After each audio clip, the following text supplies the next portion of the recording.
Good start by Senna and Berger and Mansell. Nelson Piquet and Schumacher both pass Riccardo Patrese. Senna goes into the first S's first. Berger is second.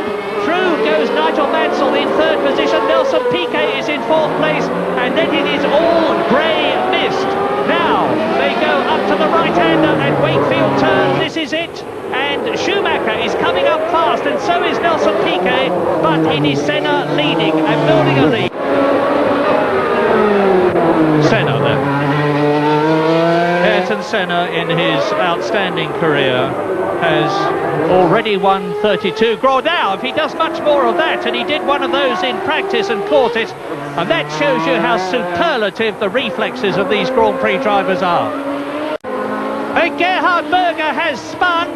The Austrian driver, you can see there, is in third position now, and that will have taxed him physically as well as mentally.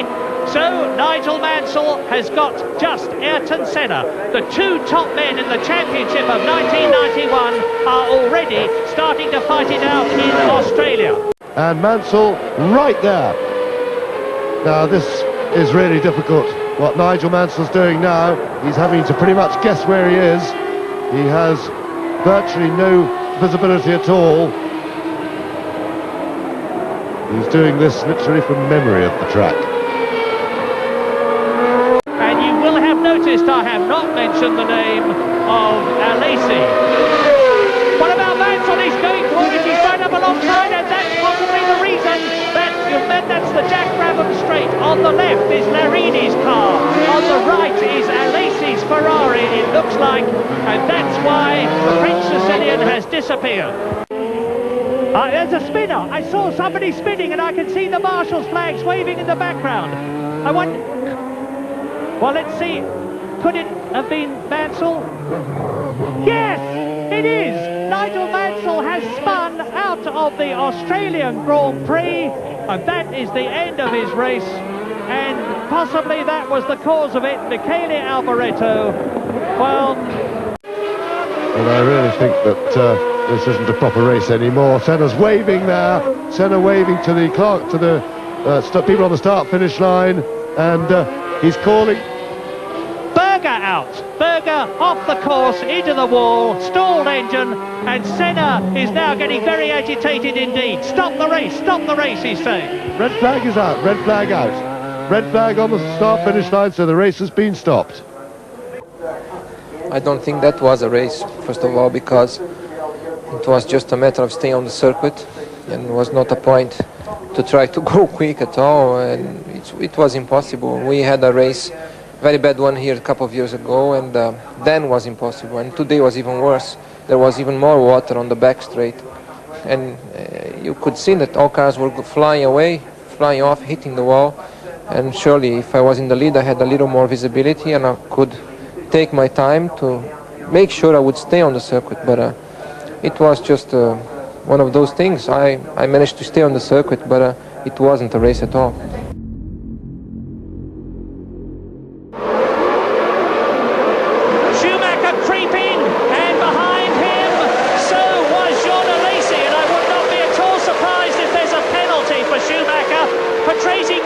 Second place, Alesi up into third alongside Schumacher. So it is Mansell leading into turn one. Patrese is second, Alesi is third, Schumacher is fourth. Berger is trying to go round the outside, and Senna is following Berger. Williams-Renault leads, Mansell. Williams-Renault second, Patrese. Ferrari is third, Alesi. In fourth position, Schumacher. Senna up to fifth. And you see how he's been side current, and Schumacher is inside Jean Alesi, and Alesi gave him very little room indeed. And if there'd been a coming together there, you'd have to have said that was down to Alesi. Looking, I think, at that battle for the change. Coming to pass Alesi here, and getting inside him on the straight, on the main straight. Senna only on 3 points at the present moment for fourth position, which would give him just a few more in the championship. Well, that gives you a good impression there of the spray and the fact that the rain is now coming down steadily, and we've got a properly wet race now. No more doubt about this. So, well, here he is. He was coming up. He's Well, he's lost. Now, this is underlining everything that James has been saying earlier on, as Patresi's right front hits the concrete wall and he proceeds at speed backwards. Schumacher there. And the Benetton B192 is in its first race, and behind you can see Ayrton Senna, who's cutting the time down. He's lapping a second faster than Schumacher, and the gap between the McLaren there in third place and the Benetton in front is now down to 5.2 seconds. Yes, he's been chipping away for a few laps now. It was 8 seconds, and Senna is now starting to put pressure on Schumacher. Beginning to wonder whether Mansell has got a problem, because hey, look at Senna really losing it there. That's how tough it is. Yes, that's because the rain is really tipping down now. You can see the track is really flooded. The people who give you a signal, and there is Senna going off, and that was Ayrton Senna spinning the engine. He's kept it all going. Has he kept his engine running? Yes, he has, and as one would expect. And Ayrton Senna probably hasn't lost a place. No, he had some half a minute on Gerhard Berger. So there, a replay of Senna just caught out by the puddles. And I think when a driver of the calibre of Ayrton Senna does that, and remember, he is not really driving under great pressure, although he's still chasing Schumacher, it just demonstrates how treacherous the conditions are.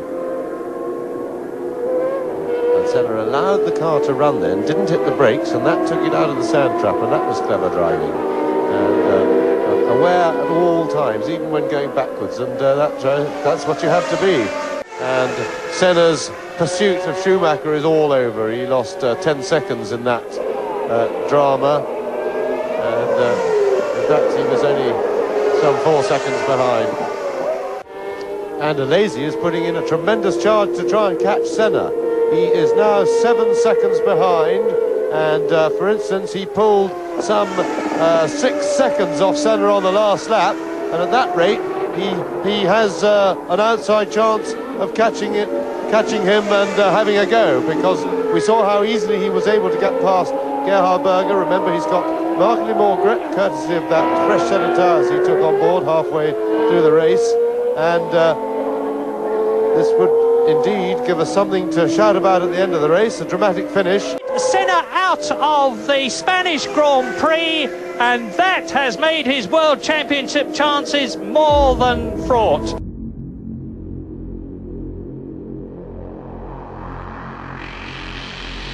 So, 72 laps coming up, the French Grand Prix, the half-distance race of 1992.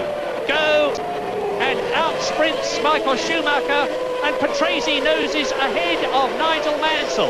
Now, Patrese, who took pole position last year, has got a real flyer. Patrese leads. This is the exact opposite of Canada. Patrese, Mansell, then the two McLarens, the two Benettons, the two Ferraris.